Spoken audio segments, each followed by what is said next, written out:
Le film commence avec un homme nommé Matthew, un voleur à l'esprit vif qui, avec son partenaire Judah Jack, complote audacieusement pour voler les coffres des banques de la ville. Le lendemain, lorsque le personnel signale le cambriolage, le détective Frank Baskin arrive pour enquêter sur l'affaire. Voleur habile, Matthew s'échappe avec un trésor de biens de valeur, dont l'une des montres les plus chères de la ville. Plus tard, il a pu échanger les biens volés contre de l'argent avec l'aide de 2 courtiers embauchés, Danny Jones. Comme les choses se passent facilement, il vit sa vie avec le butin mais sa fortune ne dure pas longtemps car son partenaire Judah a commis une grave erreur en vendant son butin aux mauvaises personnes qui ont rapidement été arrêtées.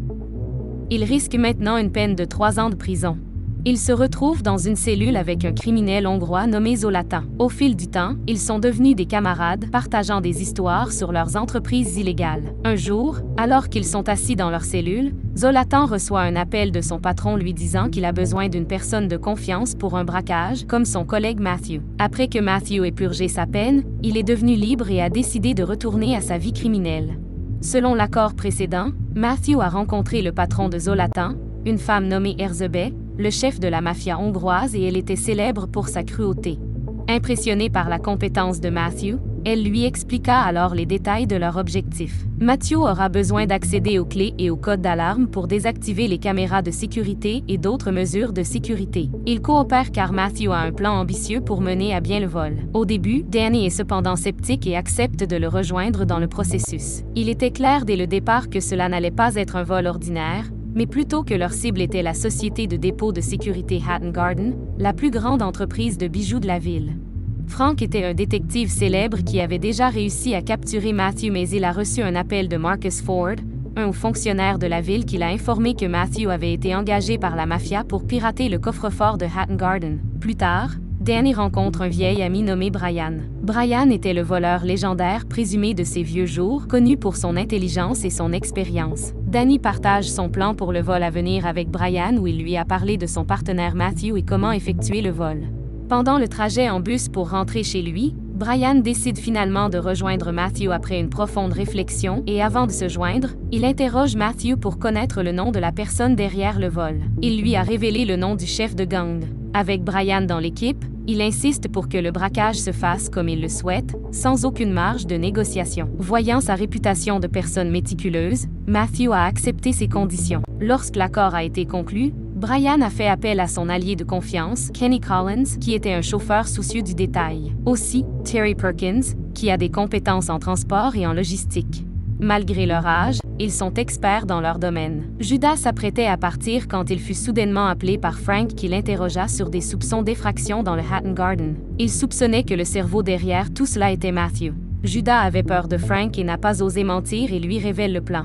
Le lendemain matin, les voleurs se sont rassemblés à la résidence pour planifier leur braquage. Brian et Matthew ont élaboré un plan élaboré jusqu'à ce que Terry et Kenny rejettent la proposition et doutent des chances de succès du plan, mais Brian était convaincu qu'il disposait de toutes les informations nécessaires sur le système de sécurité. Une personne a été chargée d'observer attentivement et de suivre quotidiennement les mouvements des gardes au Hatton Garden. Pendant ce temps, Danny est chargé de fournir l'équipement nécessaire via le marché noir.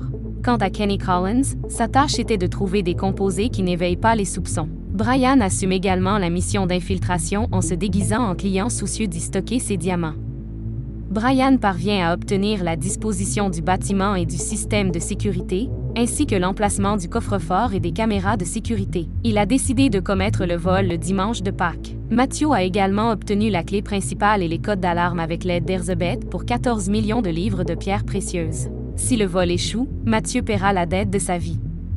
En même temps, Frank indique clairement à Matthew qu'il était au courant de son plan de vol en échange de l'abandon de sa part du butin. Frank n'était intéressé que par la case 175. Avant la fête de Pâques, Brian a perdu connaissance. Même s'il se sentait mal à l'aise, il était déterminé à aller de l'avant et à assurer à l'équipe qu'il serait à l'heure pour le braquage. Dans le même temps, Matthew reçoit Erzsébet qui l'avertit de l'implication de Frank. Le lendemain, après l'absence de Brian, Terry prend la décision de poursuivre le plan sans lui.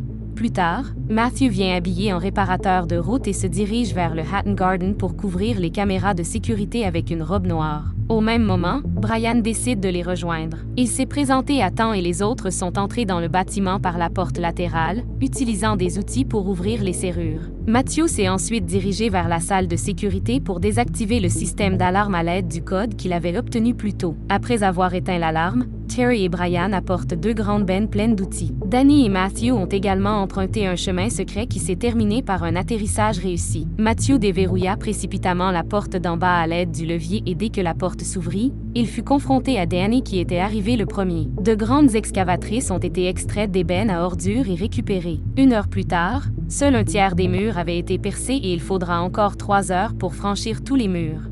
Plus tard, Matthew remarque que le système d'alarme fonctionne dans le bâtiment, alors il appelle rapidement Frank pour lui dire que l'alarme est toujours active et émet un bip silencieux.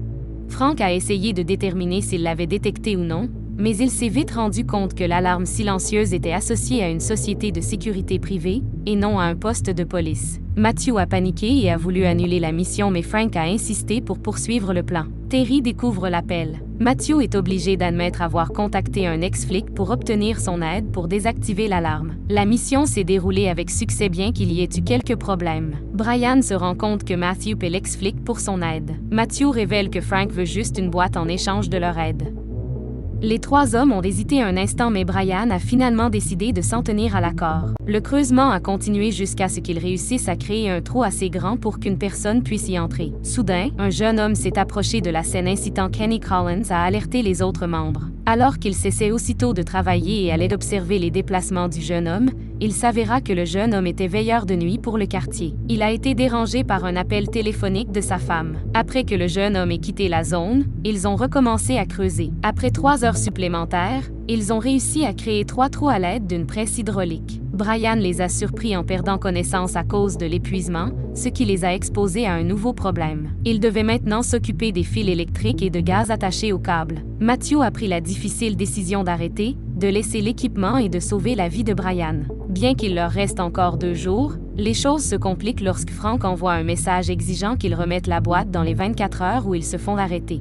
Plus tard, Brian appelle Kenny Collins et les exhorte à continuer le vol. Les 4 hommes se mettent en route. Matthew, Terry et Danny entrent dans la réserve pour réactiver leur matériel tandis que Collins décide de ne pas les rejoindre et d'attendre le résultat de leurs efforts. Le processus s'est déroulé 100 heures et après avoir allumé l'équipement et réussi à pousser les coffres-forts vers le bas, ils ont finalement pu atteindre le coffre-fort. La surprise était que les coffres étaient pleins d'or, de pierres précieuses et de piles d'argent. Après avoir ouvert tous les coffres, Matthew choisit le coffre numéro 175 et le place dans les sacs à butin, puis récupère tous les bijoux du coffre-fort et ils conservent leurs trésors dans des sacs séparés. Les gars se séparent plus tard, Terry et Danny décidant de continuer à collecter l'or et les diamants restants. Lorsque Matthew atteint l'allée, il appelle rapidement Judas pour l'emmener à la cachette, où il lui présente un gros et précieux diamant en signe de remerciement sans se rendre compte que Judas l'a trahi dès le début en informant Frank de l'endroit où il se trouve. Tandis que Matthew récupère pour trier le butin, Frank apparaît armé, exigeant que le coffre lui soit remis. Matthew a accédé à la demande. Soudain, Herzebet est apparu sur les lieux avec 2 de ses hommes de main. Frank est obligé d'abandonner son plan de voler Matthew et de se rendre. Quand Herzebet la boite, elle est surprise qu'elle contienne des informations relatives à Marcus Ford. Puis elle se contente de prendre sa part. Plus tard, Matthew offre à Frank un quart du butin en échange de l'effacement de son casier judiciaire. Le lendemain, Frank a rencontré Marcus Ford et lui a remis le contenu de la boîte. La ville de Londres était en ébullition après que le plus grand vol de l'histoire britannique ait fait la une des journaux. Pendant ce temps, Brian et les autres gars s'amusaient à faire la fête avec l'argent. Le film s'est terminé avec l'arrestation de Judas pour avoir vendu les diamants à divers endroits. Terry, Collins, Brian et Danny ont tous été arrêtés. Ils ont été condamnés à 3 ans de prison alors que Matthew était libre. Il a utilisé le nom de Matthew tout au long du processus pour ne pas révéler sa véritable identité, et il a été révélé plus tard qu'il avait délibérément ajouté une substance toxique à la nourriture de Brian pour arrêter le vol. Il a découvert la trahison de Judas. Il a également contacté Herzebet pour traiter avec Frank. De plus, il conclut un accord avec Marcus pour clore rapidement l'affaire après l'arrestation de Brian et des autres sans autre enquête. Abonnez-vous pour plus de résumés de films.